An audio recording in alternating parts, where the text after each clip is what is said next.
Assembly budget సమావేశాల్లో ఈ రోజున చంద్రబాబు నాయుడు గారు అసభ్యకర పోస్టులు పెట్టే వారిపైన కఠిన చర్యలు తీసుకోవాలంటూ ఒక జీవోని ఇష్యూ చేశారు. అయితే దాంట్లో ముఖ్యంగా వర్రా రవీందర్ రెడ్డి భారతీరెడ్డి గారి పిఏ, జగన్మోహన్ రెడ్డి గారి భార్య భారతీరెడ్డి గారి యొక్క పిఏ ఈ వర్రా రవీందర్ రెడ్డి. అయితే వర్రా రవీందర్ రెడ్డి అరెస్ట్ అయ్యాడు. అరెస్ట్ అయిన దగ్గర నుండి అతని మీద కొన్ని ఆరోపణలు వెలువెత్తాయి. ముఖ్యంగా వైఎస్ కుటుంబాన్ని ఉద్దేశించి జగన్మోహన్ రెడ్డి సొంత చెల్లి వైఎస్ షర్మిల గారి గురించి, జగన్మోహన్ రెడ్డి సొంత తల్లి విజయమ్మ గారి పట్ల ఈ వర్రా రవీందర్ రెడ్డి అనేవాడు ఎంత అసభ్యకర పోస్టులు పెట్టాడంటే, వైఎస్ షర్మిల యొక్క పుట్టుకను కూడా అవమానించేలా వాళ్ళ యొక్క కుటుంబాల గురించి అసభ్యకర పోస్టులు పెట్టాడు. సో దీని వెనక జగన్మోహన్ రెడ్డి మొన్న ఒక ప్రెస్ మీట్ రిలీజ్ చేశాడు.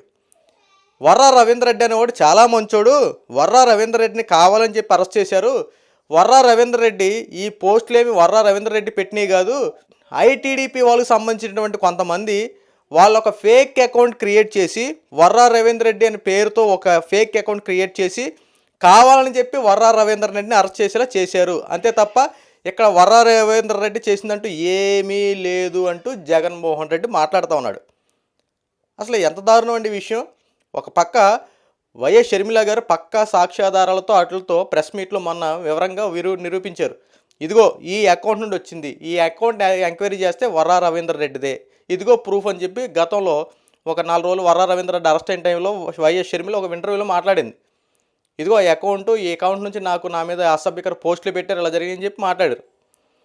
మొన్న రీసెంట్గా వర్రా రవీందర్ రెడ్డి అరెస్ట్ అయినప్పుడు అతను ఎటువంటి విషయాలు ఎలా చేశాడు, ఏ రకంగా చేశాడని చెప్పి ఈ వర్రా రవీందర్ రెడ్డి గురించి డిఐజీ కూడా కొన్ని విషయాలు వెల్లడించారు. ఈ వర్రా రవీందర్ రెడ్డి ఎటువంటి కామెంట్స్ పెట్టేవాడంటే, ముఖ్యంగా చంద్రబాబును ఉద్దేశించి, పవన్ కళ్యాణ్ ఉద్దేశించి, వాళ్ళ ఇంట్లో ఆడవాళ్ళ పట్ల ఎంత అసభ్యకర పోస్టులు పెట్టేవాడంటే లకారాలతో అంటే కాస్త అర్థం చేసుకోండి మీరు ఏ రకంగా, ఎందుకంటే చెప్పడానికి కూడా అసభ్యకరంగా ఉండే పోస్ట్ అనమాట అది. సో అంత దారుణంగా పోస్టులు పెట్టడం. జగన్మోహన్ రెడ్డి ఏమన్నాడంటే, వర్రా రవీందర్ రెడ్డి కాదు చాలామంది కూడా ఇలాగ ఫేక్ అకౌంట్లు క్రియేట్ చేసి వైఎస్ఆర్సీపీ సోషల్ మీడియాల మీద రుద్దుతున్నారంటూ జగన్మోహన్ రెడ్డి ముఖ్య ఆరోపణ. అయ్యా జగన్మోహన్ రెడ్డి గారు, కనీసం మాట్లాడుతున్నాను కాస్త ఆలోచన ఉండాలి కదా మనకి. ఈరోజున పర్టికులర్గా పక్కా సాక్ష్యాధారాలతో వైఎస్ఆర్సీపీ పార్టీకి సంబంధించిన కొంతమంది సోషల్ మీడియాలో వ్యక్తిగత విషయాల గురించి టార్గెట్ చేస్తూ, ఇప్పుడు ముఖ్యంగా రాజకీయ ముసుగులో కొంతమంది మాట్లాడంటే చంద్రబాబు గురించి మాట్లాడడం మానేసి వాళ్ళ ఇంట్లో వాళ్ళ గురించి, లేదంటే పవన్ కళ్యాణ్ గురించి మాట్లాడడం మానేసి వాళ్ళ భార్య గురించి, వాళ్ళ ఇంట్లో పిల్లల గురించి, హోమ్ మినిస్టర్ అనిత గారి గురించి, వాళ్ళ ఇంట్లో వాళ్ళ ఇంట్లో పిల్లల గురించి, ఇలా వ్యక్తిగత విషయంలో అసలు మనకి రాజ్యాంగం కల్పించింది ఏంటి? భావ ప్రకటనపు హక్కు. ఏంటంటే భావ ప్రకటనపు హక్కు అంటే మనం ప్రజాస్వామ్యంలో ఉన్నాం. మన ప్రజాస్వామ్యం అంటే మనము ఓటు హక్కు ద్వారా మన ప్రభుత్వాన్ని ఏర్పాటు చేసుకుంటాం. ప్రజా తీర్పు వలన ఒక ప్రభుత్వం ఏర్పడుతుంది. అయితే ప్రభుత్వాన్ని ప్రశ్నించే హక్కు మనకుంది. ఏదైతే రాజ్యాంగం మనకు కల్పించిందో భావ ప్రకటనపు హక్కు అని, ఆ హక్కు ద్వారా మన ప్రభుత్వాన్ని ప్రశ్నించాలి. మనకి ఏదైనా పథకాలు అందకపోయినా, మనకి ఇస్తున్నటువంటి ఏవైతే వాగ్దానాలు నెరవేర్చకపోయినా వాటి గురించి ఫైట్ చేసి మనకు రావాల్సినటువంటి రాయితీలు మనం పొందుకునేలాగా ఫైట్ చేయాలి. ఇది మనకు రాజ్యాంగం కల్పించినటువంటి హక్కు.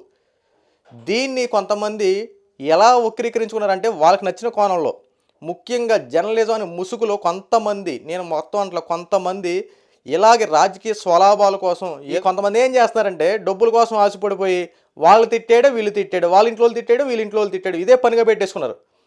ఎంత దారుణం అంటే బోరగడ్డ అనిల్ గురించి కూడా మీకు తెలుసు. బోరగడ్డ అనిల్ 1 గంట టైం ఇస్తే చంద్రబాబు నాయుడు గారిని, పవన్ కళ్యాణ్ గారిని, నారా లోకేష్ గారిని వెతికి మరీ చంపేస్తారంట. మరి అతనైతే పాటుగాడు మరి.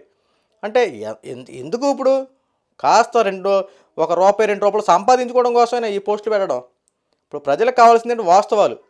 ఇప్పుడు ఈ పోస్ట్ పెట్టడం వల్ల ఒక 4 లైక్స్ వస్తాయేమో, 4 వ్యూస్ వస్తాయేమో, అంతమించి ఇంకేముంటుందా? లేదంటే నీకు సంబంధించిన వాళ్ళు ఏం తిట్టేవాడిని చెప్పి పొగుడతారేమో. కానీ తిట్టినోడు కన్నా తిట్టించుకున్నవాడు కాస్త బాధ కలుగుద్ది కదా. మరి ఆ బాధ కలిగిన వాడు రివెంజ్ తీర్చుకుంటాడు కదా.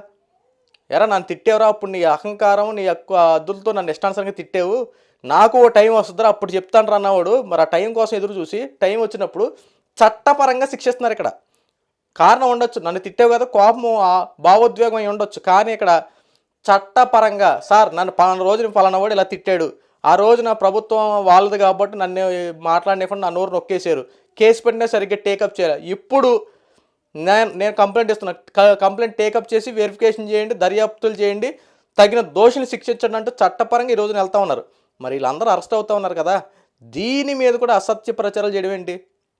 పర్టికులర్గా మెన్షన్ చేస్తూ ఉన్నారు, పలానా ఓడు ఇలా చేశాడు, పలానా ఓడు ఇలా చేశాడు, సో ఈ రకంగా మేము అరెస్ట్ చేసామని చెప్పి ఒక ప్రాపర్ ఇన్వెస్టిగేషన్తో వచ్చినటువంటి ఆధారాలను సేకరించి పక్కా ఆధారాలు చూపించి అరెస్టులు చేస్తుంటే అడ్రస్లు మాఫింగ్లు చేశారా? ఐపీ అడ్రస్లు సొంతంగా క్రియేట్ చేసుకొని కూటమి ప్రభుత్వం వల్లే మిమ్మల్ని టార్గెట్ చేస్తున్నారా? అంత అవసరం ఏంటి?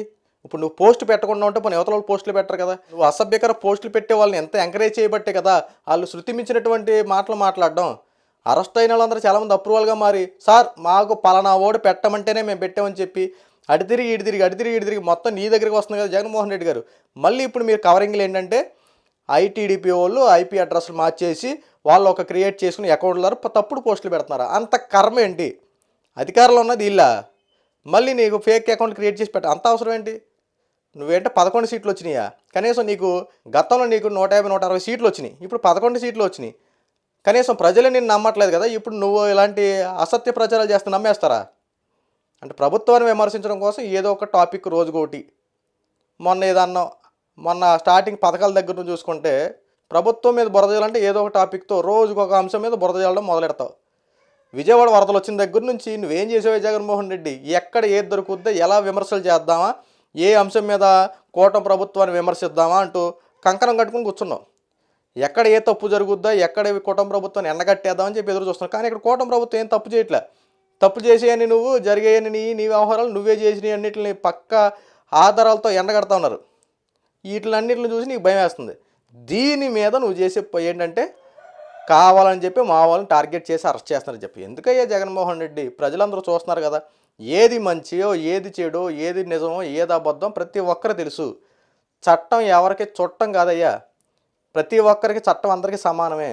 ఇక్కడ చంద్రబాబు నాయుడు పక్కాగా ఒక స్టేట్మెంట్ పాస్ చేశారు, తప్పు చేసిన వాడు కూటమి ప్రభుత్వం వాడవనే ప్రతిపక్ష పార్టీ వాడవని ఎవడైతే మనకెందుకు, తప్పు అని నిరూపిస్తే ఖచ్చితంగా వాడి మీద సివియర్ యాక్షన్ తీసుకొని ఎట్టి పరిస్థితులు ఉపేక్షించొద్దు.